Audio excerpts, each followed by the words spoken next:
What did they put in that mini cake? Kikko said, feeling uncomfortable with her new giant self. At least I'm big enough to get the keys. Kiko reached for the table, but because of her giantness, she accidentally knocked the table over, and the liquid in the drink me bottle spilled all over the floor in the stream. Ah, darn! Now I won't be able to shrink myself down to normal size, Kiko said, all frustrated. Then Bugs Bunny appeared once again to find the right that takes him to the place he was going. I knew I should have taken the left turn at Pine Forest instead of Albuquerque, he said while looking at his watch, and he looked up to where he was going.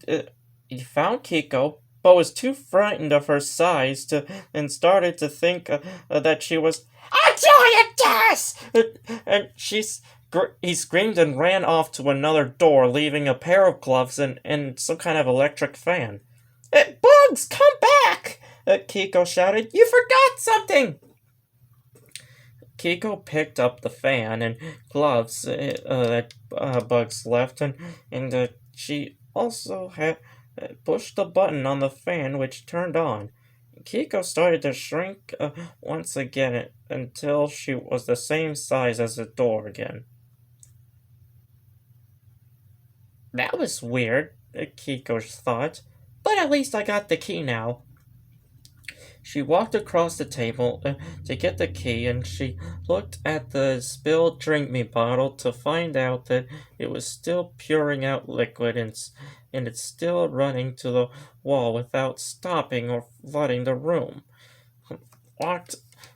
Kiko walked down to the wall and found out that there was like a small crack at the bottom, and she even heard noises coming from the other side of the wall. She drawn herself closer to the wall, and then she fell over the wall like a screen door, and it led to a forest-like scenery, like she saw through the tiny door, and she was flowing down a river. Kiko grabbed a hold of the nearest log in the river and got on it, and she kept flowing down.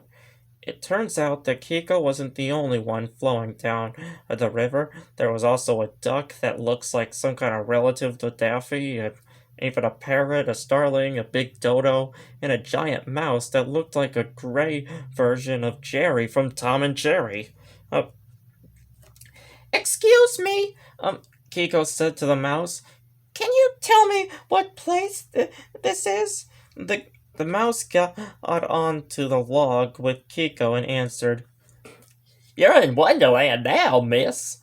Wonderland? Kiko gasped. That can't be right. Wonderland's just a fantasy land made from an author's imagination. No, it's real here, miss, the mouse replied. And anything impossible is possible here. Later, Kiko and the mouse landed to shore with all the other Wonderland creatures in the river. And then Kiko looked at the big dodo's face and noticed that he looked like someone at the Warner Brothers studio. Ralph? Kiko asked the dodo because she thought it looked like Ralph the guard. Why are you in a chicken suit? You're a chicken? Said the dodo. I ain't no chicken. I'm a dodo, and a big fat one, Kiko said to the audience. That is no surprise. Anyways, have you guys seen Bugs Bunny coming through here? She asked the birds. Who? Everyone replied. You know, Bugs Bunny, Kiko explained about bugs to the mouse and birds. Tall, gray fur, little pink nose, whiskers, long ears, has a Brooklyn Bronx accent, buck teeth, and he's been around for 77 years now? Nope, never heard of him all my life, the dodo said to Kiko. Me neither, the mouse shook his head. Kikko was about ready to give up and to get clear of the large animals. Then, coming on land from the river was Bugs Bunny, all wet and riding in an umbrella.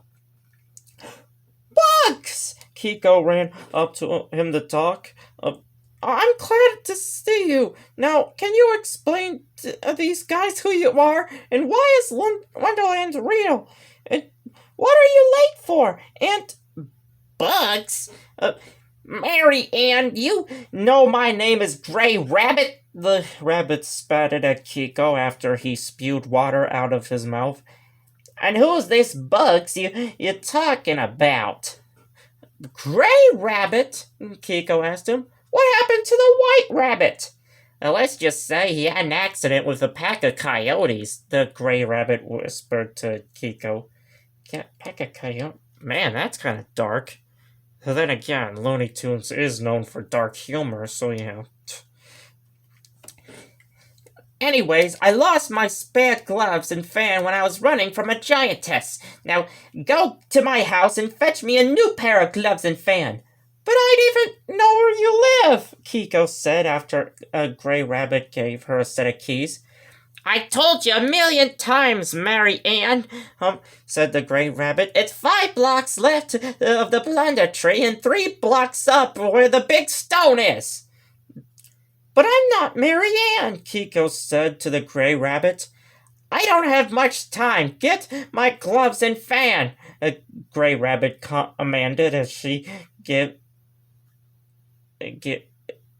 okay, maybe a slight pronoun spelling error, but hey, I'll just ignore it. And the Gray Rabbit commanded as he gives Kikko a shove to move faster. So Kikko started running through the woods to get to the Gray Rabbit's house. And later, Kikko walked by the blunder tree and thought to herself, how long can this get? I'm here in Wonderland taking orders from Bugs Bunny's twin. And what's next? I'll be taking orders from Daffy Duck next? Much later, she finally reached to the Gray Rabbit's house, but the Gray Rabbit's house was like the White Rabbit's house in the book. His house a Playboy mansion? Kikko said as she looks at the Gray Rabbit's house. Figures, but I might as well get the rabbit's gloves and fan before he explodes. Well, hopefully not literal. Kikko entered the mansion and searched everywhere to find the rabbit's room, where his gloves and fan would be at. When she finally got to the rabbit's room, the room was as big as the bottom floor inside the Warner siblings' tower, with a giant king-sized bed, pictures of the Playboy rabbit icon, a vanity, and a plasma screen TV, and bottles of carrot juice all over the place. Well, he's living large here, Kikko thought. But still, the Gray Rabbit's room isn't as big as Bugs' back in Hollywood. She reached all around the room to find the gloves and fan, but she stopped for a second to try a piece of candy the rabbit had in a bowl that said, help yourself. Well, there's the gloves and fan, Kikko said as she spotted them on the vanity. But before she can get to him, Kikko had a strange feeling in her stomach again and started to grow again. This time, she's growing too big that her was able to stick out the windows and her hands. She kind of forgot to say hands, but not trying to be too critical, but moving on. To stick out through the window and her legs out through the doors. Gray Rabbit is on his way to the mansion to see if Kikko got the gloves and fan for him. That lazy Mary Ann, she grumbled. I'm not in time for the king's party, or the king will have beheaded me. Once he got to the mansion, he saw the large arm sticking out of the window, waving back and forth. Pat! Pat! He shouted out to one of his gardeners, and Pat, the hairy guinea pig, sorry, I just thought he was a guinea pig, but it says hair pig, but let's just pretend it's a guinea pig, since most of the books say it's... Oh! And I can see why she changed it to hair pig, because it's supposed to be Porky. Just looks like I have to pay attention next time. Pat the hair pig, who looks like Porky Pig. Come here and take a look at this! Pat ran up to his master to see what he's talking about. It's an arm, master, Pat said to the gray rabbit. I know it's an arm, but look at the size of it! Gray Rabbit said to Pat. It must belong to a monster, Pat answered. Kikko heard the two talking from outside to suggest what they should do. I think we should get someone to go down the chimney and pull the monster out of there, Pat suggested. Pull me out, Kikko said after looking at the chimney in the rabbit's room. Hello, I'm too big to be pulled out, pork chop! Then Pat spotted Bill McGill, an anthro lizard, and another one of Gray Rabbit's gardeners, holding a long ladder. Bill, come on and do us a favor. Okay, I'll be right in a minute, Bill called back and rushed over. But Kikko noticed that Bill's voice sounded familiar, and she looked out the window and saw that Bill almost resembles Dr. Scratch and Sniff. Oh, great, Scratchy and lizard forms, Kikko said sarcastically. Outside, Kikko asked Bill to use his ladder and climb down the chimney to pull Kikko out. Sure thing, master, Bill said to Rabbit. I'll pull the monster out of there for you.